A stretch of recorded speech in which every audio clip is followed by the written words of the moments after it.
नमस्कार, मैं हूं मयंक सक्सेना। स्वागत है आपका इंडिया न्यूज़ 28 में। आइए बात करते हैं इस वक्त की बड़ी खबर की। उत्तराखंड के ऊधम सिंह नगर अश्लील वायरल ऑडियो के बाद गरमाई सियासत।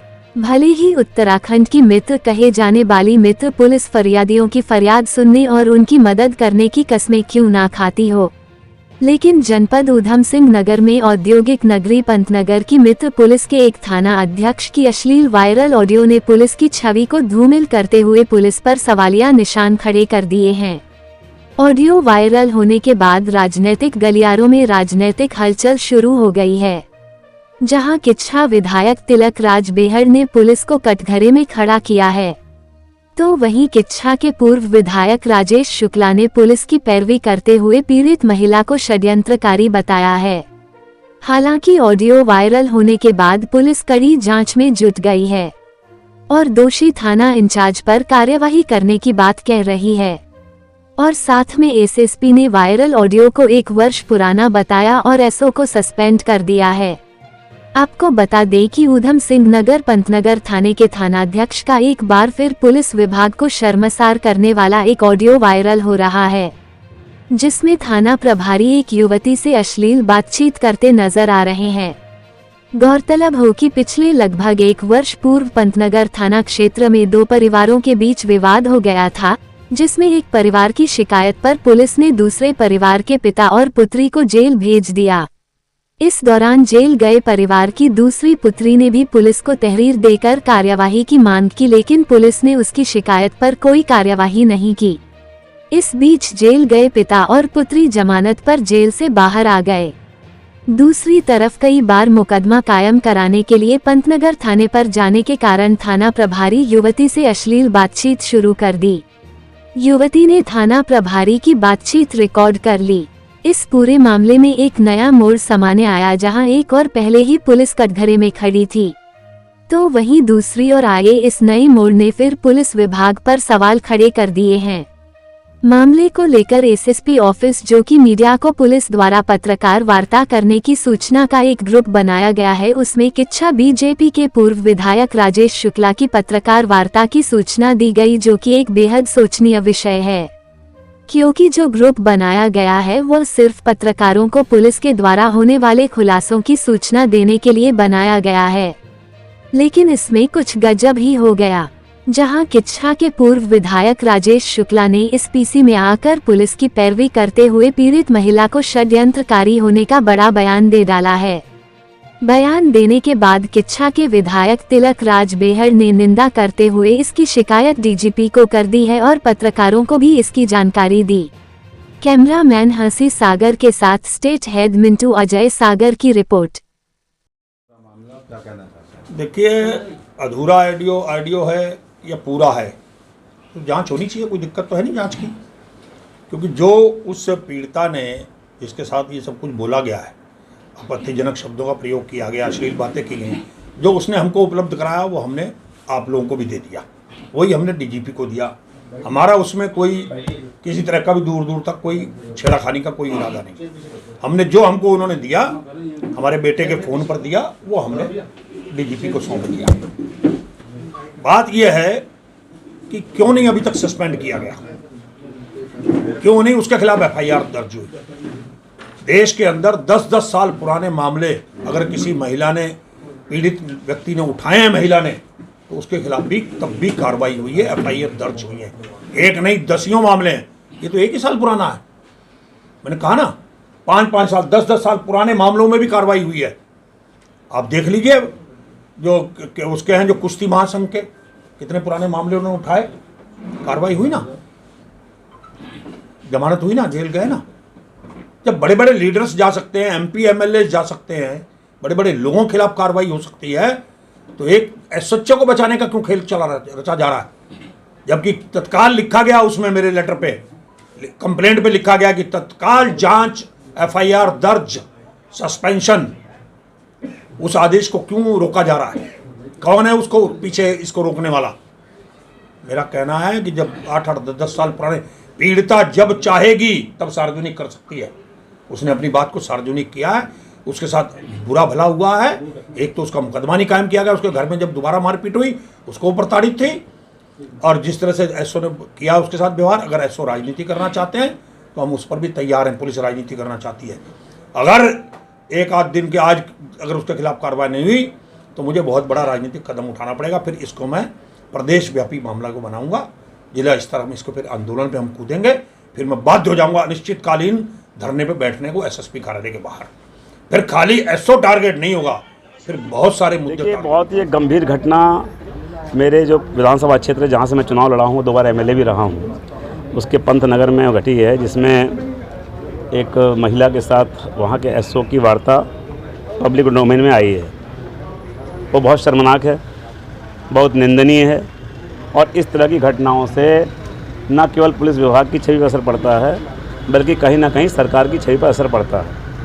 इसको हम लोगों ने बहुत गंभीरता से लिया। हमारे माननीय मुख्यमंत्री जी दिल्ली गए हुए थे, मैंने रात ही उनसे बात की, और सवेरे मुख्यमंत्री जी का भी फ़ोन आया, फिर उसका डीजीपी साहब का भी फ़ोन आया, और कप्तान साहब से तो मेरी कल से लगातार जब से मैंने देखा था बात चल रही थी। तो आज हम सब लोग, पार्टी के लोग, हमारे जिला उपाध्यक्ष जो पार्टी के सभी वरिष्ठ लोग आए हुए हैं, हम सब कप्तान साहब को आज ये कागज़ देकर आए हैं ज्ञापन के रूप में कि उक्त घटना की निष्पक्ष जाँच हो, और जब तक जांच हो रही है तब तक उनको निलंबित करके वहां से हटाया जाए, ताकि जांच को प्रभावित ना करें, और जो दोषी है उसके खिलाफ कार्रवाई हो। प्रथम दृष्टया इसमें वहां के एसओ दोषी नज़र आ रहे हैं साफ साफ, क्योंकि उनकी जो भाषा है वह कतई एक जिम्मेदार आदमी से ऐसी भाषा की उम्मीद नहीं की जा सकती। लेकिन इसके साथ साथ मुझे इस पूरी घटना में कुछ कॉन्स्पिरेसी भी नज़र आ रही है, क्योंकि पहले एक लड़की की वहाँ आत्महत्या हुई, और उस आत्महत्या में इसी लड़की जिसने आरोप लगाया, इसके परिवार के लोग उसमें आरोपित हुए थे। उसमें कुछ लोगों को पुलिस ने जांच से बाहर भी निकाला। उसके बाद उस लड़की ने जिसने किया है, इसके परिवार के लोगों ने पिछले परिवार में जिनकी हत्या हुई थी उनको अभी कुछ दिनों पहले अपहरण के झूठे केस में फंसाने की कोशिश की, उसकी भी जाँच पुलिस ने की है और उसको जाँच में गलत पाया है। तो इन सारे चीज़ों को जोड़ना पड़ेगा कि इसके पीछे हाल ही में हमें पीएचक्यू द्वारा हमें एक पत्र प्राप्त हुआ है, जिसमें फॉर्मल शिकायत प्राप्त हुआ है। साथ ही एक ऑडियो आया है। ऑडियो का एक छोटा सा पार्ट आया है, पूर्ण ऑडियो नहीं कहेंगे, ऑडियो का छोटा पार्ट आया है।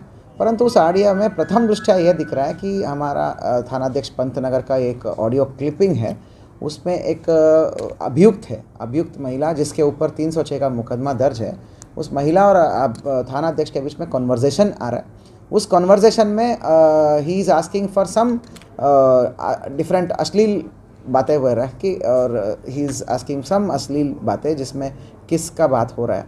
तो इस प्रकार की जो हरकत है, तो उसके पीछे और आगे का ऑडियो जो है मतलब अवेलेबल नहीं है।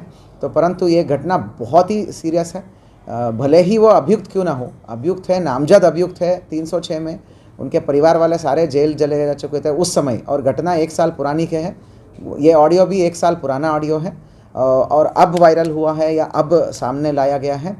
बट ऑल दिस अपने एक जगह। दूसरा, मेरे हिसाब से एक दूसरा पॉइंट मेन ये है कि एक जिम्मेदार पद पे रह के, थानाध्यक्ष जैसे पद पे रह के, चाहे किसी भी आदमी हो, चाहे वादी हो, प्रतिवादी हो, फरियादी हो, अभियुक्त ही क्यों ना हो, उनके साथ बात करने के दौरान जो है अपना इस प्रकार की अलग लाइन पे चलना और इस प्रकार अश्लील बातें करना, अश्लील फेवर आस्क करना, सेक्सुअल या फिर हरासमेंट वाला एंगल में फेवर आस्क करना, that is prima facie it's a very horrible thing. इससे काफ़ी घिनौनी है। पुलिस विभाग की जो वर्दी को जो है और इसकी छवि को, एक साफ़ सुथरा छवि को बिल्कुल प्रभावित करता है, चाहे घटना पीछे क्यों ना हो, क्या प्रकार का हनी ट्रैप हो या जो भी हो, ब्लैकमेलिंग हो, जो what ever it is. But the first point is right कि इस गलती को दूसरे गलती के साथ काटा नहीं जा सकता, चाहे परिस्थिति कैसा भी हो। हमने तत्काल जो है जांच ऑर्डर किया था इस पूरे प्रकरण में, तो जिसमें ज़िले का हमारा तेज तरार IPS ऑफिसर है, ASP है, लेडी ऑफिसर है। We have given that chance to the new ASP. She is a very upright and fair officer and she has a very reputed this thing. She immediately went to the victim and victim का statements record करी है। तो victim ने प्रथम दृष्टया confirm किया कि 1 साल पुरानी ऑडियो है एंड वो ऑडियो उसी का है करके। वही अभी गए थे ना, मतलब कपड़े वपड़े देने। अच्छा, दार रुद्रपुर। हाँ, अभी दे के आई, मतलब वहीं से। तो आप बता कहाँ मिलोगे फिर? ये टाइम मत। हाँ, मतलब वही तो मैं पूछ रही हूँ आपसे। बताओ कहाँ मिलोगे? यहाँ बड़ी मार्केट में एक कार्यालय है, आप मतलब मेरे पापा को मिला है ना वो कार्यालय, जैसे अध्यक्ष है वो, तो शायद अध्यक्ष, मुझे सही आइडिया नहीं है, लेकिन मैंने ऐसे सुना था, पेपर में भी आया था एक बार नाम पापा का ना मेरे। हाँ, तो मैंने तो बड़ी मार्केट में तो सब देखेंगे आप। देखो शाम के टाइम पे ना, अभी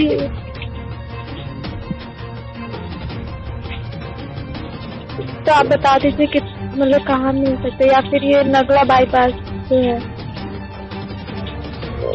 हाँ, अपनी गाड़ी में बैठ जाएंगे। हाँ, नगला बाईपास भी है मतलब।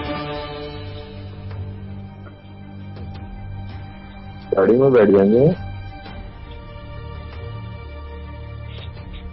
हेलो। हाँ सर। गाड़ी में बैठ जाएंगे। ठीक है सर। वो तो जहाँ कॉलोनी के आसपास भी बैठ सकते हैं गाड़ी में, अंधेरे में कौन देखे। हाँ सर। ठीक है सर। किस भी दोगी? क्या? किस भी दोगी? हेलो। हेलो। कैसे सर? मैं कह रहा हूँ किस भी दोगी? हेलो। हाँ सर। बोलो। तो अच्छी लग रही थी यार फिल्म। हाँ, कल अच्छी लग रही थी, कह रहा हूँ मुझे।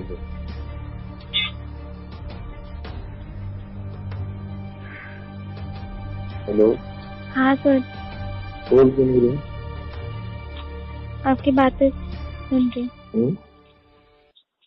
बोलोगी तो सही, रिप्लाई भी तो करो।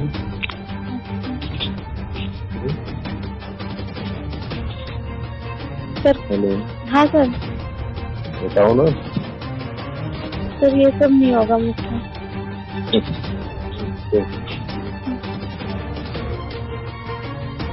चलो फिर मैं बताता हूँ, संजय से बात करता हूँ पहले ना।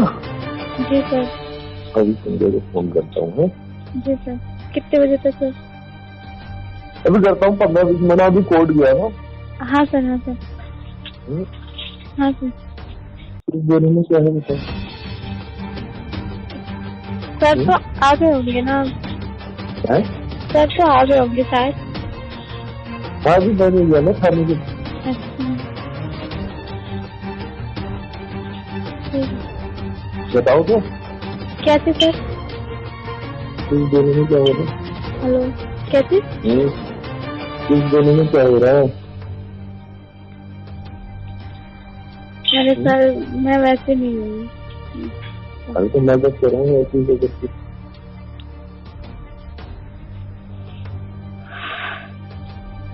तो दे सकती हूँ,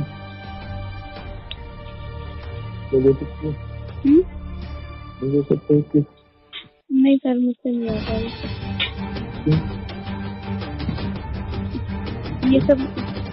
ये सब मेरे पापा ने कभी सिखाया नहीं ना हमें। आपके पापा ने नहीं सिखाया तो क्या हुआ? हाँ? पापा ने नहीं सिखाया तो क्या हुआ? ऐसे खुद ही सीख जाते हैं। अरे सर नहीं। एक बार यार। नहीं सर।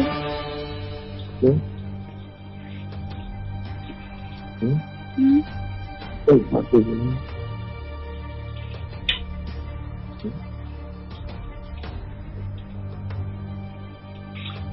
देखते हैं सर। कैसे नहीं कह रहे हो बताओ ना। कैसे नहीं कह रहे हो बताओ ना। मतलब नहीं सर, इसके लिए नहीं मतलब। अरे क्या हुआ? मुझसे नहीं होगा सर ये। मुझसे नहीं होगा सर ये। क्या हो रहा है?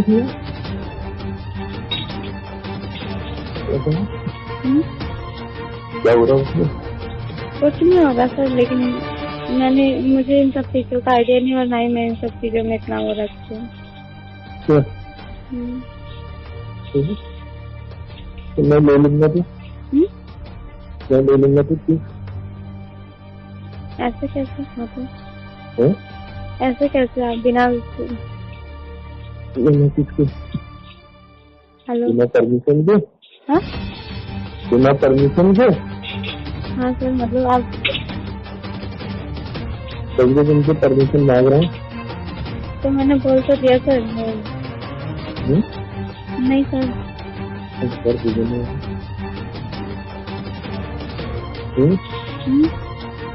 और दे देना। अब बात कीजिए पहले, फिर देखते हैं ना इस बारे में। पहले बताओ ना। बता तो दूंगी मैं आपको। बात तो कर ही लूंगा मैं। हाँ तो ये क्लियर करा दीजिए, फिर मैं इस बारे में आप बात करके क्लियर बता दीजिए, फिर मैं इस बारे में सोचती हूँ ना। तो बात तो कर ही रहा हूँ मैं इसकी। बोलिए फिर भी। सोचूंगी सर कि आप ही का कहना हो। आप ही का कहा हुआ हो, सोचूंगी इस बारे में। क्या? जी सर। चलो मैं बात करूंगी फिर। ठीक है सर। ठीक। ठीक।